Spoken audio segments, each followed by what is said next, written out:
شروع اللہ کے نام سے جو سب پر مہربان ہے، بہت مہربان ہے۔ تم نیکی کے مقام تک اس وقت تک ہرگز نہیں پہنچو گے جب تک ان چیزوں میں سے اللہ کے لیے خرچ نہ کرو جو تمہیں محبوب ہیں، اور جو کچھ بھی تم خرچ کرو اللہ اسے خوب جانتا ہے۔ تورات کے نازل ہونے سے پہلے کھانے کی تمام چیزیں جو مسلمانوں کے لیے حلال ہیں بنی اسرائیل کے لیے بھی حلال تھیں، سوائے اس چیز کے جو اسرائیل یعنی یعقوب علیہ السلام نے اپنے اوپر حرام کر لی۔ اے پیغمبر، یہودیوں سے کہہ دو کہ اگر تم سچے ہو تو تورات لے کر آؤ اور اس کی تلاوت کرو۔ پھر ان باتوں کے واضح ہونے کے بعد بھی جو لوگ اللہ پر جھوٹا بہتان باندھیں تو ایسے لوگ بڑے ظالم ہیں۔ آپ کہیے کہ اللہ نے سچ کہا ہے، لہذا تم ابراہیم کے دین کا اتباع کرو جو پوری طرح سیدھے راستے پر تھے اور ان لوگوں میں سے نہیں تھے جو اللہ کی خدائی میں کسی کو شریک مانتے ہیں۔ حقیقت یہ ہے کہ سب سے پہلا گھر جو لوگوں کی عبادت کے لیے بنایا گیا یقینی طور پر وہ ہے جو مکے میں واقع ہے، اور بنانے کے وقت ہی سے برکتوں والا اور دنیا جہان کے لوگوں کے لیے ہدایت کا سامان ہے۔ اس میں روشن نشانیاں ہیں، مقام ابراہیم ہے، اور جو اس میں داخل ہوتا ہے امن پا جاتا ہے، اور لوگوں میں سے جو لوگ اس تک پہنچنے کی استطاعت رکھتے ہوں ان پر اللہ کے لیے اس گھر کا حج کرنا فرض ہے، اور اگر کوئی انکار کرے تو اللہ دنیا جہان کے تمام لوگوں سے بے نیاز ہے۔ کہہ دو کہ اے اہل کتاب، اللہ کی آیتوں کا کیوں انکار کرتے ہو؟ جو کچھ تم کرتے ہو اللہ اس سب کا گواہ ہے۔ کہہ دو کہ اے اہل کتاب، اللہ کے راستے میں ٹیڑھ پیدا کرنے کی کوشش کر کے ایک مومن کے لیے اس میں کیوں رکاوٹ ڈالتے ہو جبکہ تم خود حقیقت حال کے گواہ ہو؟ جو کچھ تم کر رہے ہو اللہ اس سے غافل نہیں ہے۔ اے ایمان والو، اگر تم اہل کتاب کے ایک گروہ کی بات مان لو گے تو وہ تمہارے ایمان لانے کے بعد تم کو دوبارہ کافر بنا کر چھوڑیں گے، اور تم کیسے کفر اپناؤ گے جبکہ اللہ کی آیتیں تمہارے سامنے تلاوت کی جاتی ہیں اور اس کا رسول تمہارے درمیان موجود ہے۔ اور اللہ کی سنت یہ ہے کہ جو شخص اللہ کا سہارا مضبوطی سے تھام لے وہ سیدھے راستے تک پہنچا دیا جاتا ہے۔ اے ایمان والو، دل میں اللہ کا ویسا ہی خوف رکھو جیسا خوف رکھنا اس کا حق ہے، اور خبردار تمہیں کسی اور حالت میں موت نہ آئے بلکہ اسی حالت میں آئے کہ تم مسلمان ہو، اور اللہ کی رسی کو مضبوطی سے تھامے رکھو اور آپس میں پھوٹ نہ ڈالو، اور اللہ نے تم پر جو انعام کیا ہے اسے یاد رکھو کہ ایک وقت تھا جب تم ایک دوسرے کے دشمن تھے، پھر اللہ نے تمہارے دلوں کو جوڑ دیا اور تم اللہ کے فضل سے بھائی بھائی بن گئے، اور تم آگ کے گڑھے کے کنارے پر تھے، اللہ نے تمہیں اس سے نجات عطا فرمائی۔ اسی طرح اللہ تمہارے لیے اپنی نشانیاں کھول کھول کر واضح کرتا ہے تاکہ تم راہ راست پر آ جاؤ۔ اور تمہارے درمیان ایک جماعت ایسی ہونی چاہیے جس کے افراد لوگوں کو بھلائی کی طرف بلائیں، نیکی کی تلقین کریں اور برائی سے روکیں۔ ایسے ہی لوگ ہیں جو فلاح پانے والے ہیں، اور ان لوگوں کی طرح نہ ہو جانا جن کے پاس کھلے کھلے دلائل آ چکے تھے، اس کے بعد بھی انہوں نے آپس میں پھوٹ ڈال لی اور اختلاف میں پڑ گئے۔ ایسے لوگوں کو سخت سزا ہو اس دن جب کچھ چہرے چمکتے ہوں گے اور کچھ چہرے سیاہ پڑ جائیں گے۔ چنانچہ جن لوگوں کے چہرے سیاہ پڑ جائیں گے ان سے کہا جائے گا کہ کیا تم نے اپنے ایمان کے بعد کفر اختیار کر لیا؟ لو پھر اب مزہ چکھو اس عذاب کا، کیونکہ تم کفر کیا کرتے تھے۔ دوسری طرف جن لوگوں کے چہرے چمکتے ہوں گے وہ اللہ کی رحمت میں جگہ پائیں گے، وہ اسی میں ہمیشہ ہمیشہ رہیں گے۔ یہ اللہ کی آیتیں ہیں جو ہم تمہیں ٹھیک ٹھیک پڑھ کر سنا رہے ہیں، اور اللہ دنیا جہان کے لوگوں پر کسی طرح کا ظلم کرنا نہیں چاہتا۔ آسمانوں اور زمین میں جو کچھ ہے اللہ ہی کا ہے، اور اسی کی طرف تمام معاملات لوٹائے جائیں گے۔ مسلمانوں، تم وہ بہترین امت ہو جو لوگوں کے فائدے کے لیے وجود میں لائی گئی ہے۔ تم نیکی کی تلقین کرتے ہو، برائی سے روکتے ہو، اور اللہ پر ایمان رکھتے ہو۔ اگر اہل کتاب ایمان لے آتے تو یہ ان کے حق میں کہیں بہتر ہوتا۔ ان میں سے کچھ تو مومن ہیں مگر ان کی اکثریت نافرمان ہے۔ وہ تھوڑا بہت ستانے کے سوا تمہیں کوئی بڑا نقصان ہرگز نہیں پہنچا سکیں گے، اور اگر وہ تم سے لڑیں گے بھی تو تمہیں پیٹھ دکھا جائیں گے، پھر انہیں کوئی مدد بھی نہیں پہنچے گی۔ وہ جہاں کہیں پائے جائیں ان پر ذلت کا ٹھپا لگا دیا گیا ہے، الا یہ کہ اللہ کی طرف سے کوئی سبب پیدا ہو جائے یا انسانوں کی طرف سے کوئی ذریعہ نکل آئے جو ان کو سہارا دے دے۔ انجام کار وہ اللہ کا غضب لے کر لوٹے ہیں اور ان پر محتاجی مسلط کر دی گئی ہے۔ اس کی وجہ یہ ہے کہ وہ اللہ کی آیتوں کا انکار کرتے تھے اور پیغمبروں کو ناحق قتل کرتے تھے۔ نیز اس کی وجہ یہ ہے کہ وہ نافرمانی کرتے تھے اور ساری حدیں پھلانگ جایا کرتے تھے۔ لیکن سارے اہل کتاب ایک جیسے نہیں ہیں۔ اہل کتاب ہی میں وہ لوگ بھی ہیں جو راہ راست پر قائم ہیں، جو رات کے اوقات میں اللہ کی آیتوں کی تلاوت کرتے ہیں اور جو اللہ کے آگے سجدہ ریز ہوتے ہیں۔ یہ لوگ اللہ پر اور آخرت کے دن پر ایمان رکھتے ہیں، اچھائی کی تلقین کرتے اور برائی سے روکتے ہیں اور نیک کاموں کی طرف لپکتے ہیں۔ یہ وہ لوگ ہیں جن کا شمار صالحین میں ہے۔ وہ جو بھلائی بھی کریں گے اس کی ہرگز ناقدری نہیں کی جائے گی اور اللہ پرہیزگاروں کو خوب جانتا ہے۔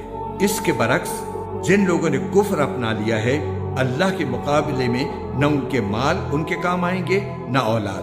وہ دوزخی لوگ ہیں، اسی میں وہ ہمیشہ رہیں گے۔ جو کچھ یہ لوگ دنیاوی زندگی میں خرچ کرتے ہیں اس کی مثال ایسی ہے جیسے ایک سخت سردی والی تیز ہوا ہو جو ان لوگوں کی کھیتی کو جا لگے جنہوں نے اپنی جانوں پر ظلم کر رکھا ہو اور وہ اس کھیتی کو برباد کر دے۔ ان پر اللہ نے ظلم نہیں کیا بلکہ وہ خود اپنی جانوں پر ظلم کرتے رہے ہیں۔ اے ایمان والو، اپنے سے باہر کے کسی شخص کو رازدار نہ بناؤ۔ یہ لوگ تمہاری بدخواہی میں کوئی کسر اٹھا نہیں رکھتے۔ ان کی دلی خواہش یہ ہے کہ تم تکلیف اٹھاؤ۔ بغض ان کے منہ سے ظاہر ہو چکا ہے اور جو کچھ عداوت ان کے سینے چھپائے ہوئے ہیں وہ کہیں زیادہ ہے۔ ہم نے پتے کی باتیں تمہیں کھول کھول کر بتا دی ہیں بشرطے کہ تم سمجھ سے کام لو۔ دیکھو، تم تو ایسے ہو کہ ان سے محبت رکھتے ہو مگر وہ تم سے محبت نہیں رکھتے، اور تم تو تمام آسمانی کتابوں پر ایمان رکھتے ہو، اور ان کا حال یہ ہے کہ وہ جب تم سے ملتے ہیں تو کہتے ہیں کہ ہم قرآن پر ایمان لے آئے، اور جب تنہائی میں جاتے ہیں تو تمہارے خلاف غصے کے مارے اپنی انگلیاں چباتے ہیں۔ ان سے کہہ دو کہ اپنے غصے میں خود مر رہو، اللہ سینوں میں چھپی ہوئی باتیں خوب جانتا ہے۔ اگر تمہیں کوئی بھلائی مل جائے تو ان کو برا لگتا ہے، اور اگر تمہیں کوئی گزند پہنچے تو یہ اس سے خوش ہوتی ہے۔ اگر تم صبر اور تقوی سے کام لو تو ان کی چالیں تمہیں کوئی نقصان نہیں پہنچائیں گی۔ جو کچھ وہ کر رہے ہیں وہ سب اللہ کے علم اور قدرت کے احاطے میں ہے۔ اے پیغمبر، جنگ احد کا وہ وقت یاد کرو جب تم صبح کے وقت اپنے گھر سے نکل کر مسلمانوں کو جنگ کے ٹھکانوں پر جما رہے تھے، اور اللہ سب کچھ سننے جاننے والا ہے۔ جب تمہیں میں کے دو گروہوں نے یہ سوچا تھا کہ وہ ہمت ہار بیٹھی، حالانکہ اللہ ان کا حامی و ناصر تھا اور مومنوں کو اللہ ہی پر بھروسہ رکھنا چاہیے۔ اللہ نے تو جنگ بدر کے موقع پر ایسی حالت میں تمہاری مدد کی تھی جب تم بالکل بے سر و سامان تھے، لہٰذا صرف اللہ کا خوف دل میں رکھو تاکہ تم شکر گزار بن سکو۔ جب بدر کی جنگ میں تم مومنوں سے کہہ رہے تھے کہ کیا تمہارے لیے یہ بات کافی نہیں ہے کہ تمہارا پروردگار 3000 فرشتے اتار کر تمہاری مدد کو بھیج دے؟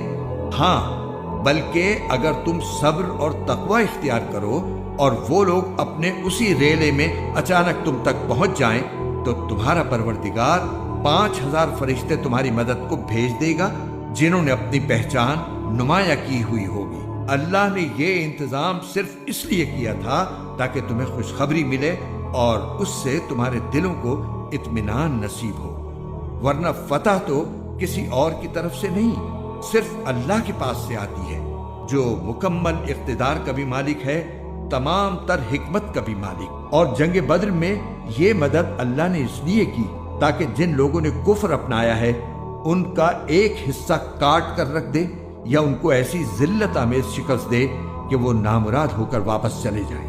اے پیغمبر، تمہیں اس فیصلے کا کوئی اختیار نہیں کہ اللہ ان کی توبہ قبول کرے یا ان کو عذاب دے، کیونکہ یہ ظالم لوگ ہیں۔ آسمانوں اور زمین میں جو کچھ ہے اللہ ہی کا ہے، وہ جس کو چاہتا ہے معاف کر دیتا ہے اور جس کو چاہتا ہے عذاب دیتا ہے، اور اللہ بہت بخشنے والا ہے